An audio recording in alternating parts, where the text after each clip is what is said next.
আজ Indian secular ফ্রন্টের ডাকে শিয়ালদা থেকে আরজিকর অভিমুখে শ্যামবাজার পর্যন্ত একটা প্রতিবাদী মিছিল ছিল।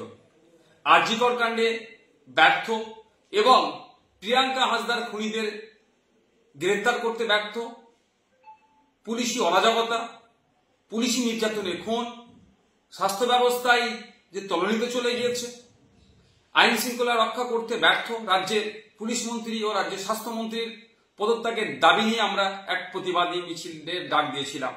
কিন্তু সকাল থেকে যেভাবে মুষলধারে কলকাতা শহর এবং শহরের আশপাশে বিভিন্ন জেলাতে বৃষ্টি হচ্ছে, ফলে যোগাযোগ ব্যবস্থা থেকে শুরু করে ট্রেনের যাতায়াতের সমস্যা হয়ে উঠছে, আমরা রাজ্য কমিটির পক্ষ থেকে আমরা বিবেচনা করলাম এই প্রাকৃতিক দুর্যোগের কারণে আমরা আমাদের এই আজকের শিয়ালদা থেকে আরজিকর অভিমুখে যে প্রতিবাদী মিছিলটা ছিল সেটাকে আমরা স্থগিত করলাম।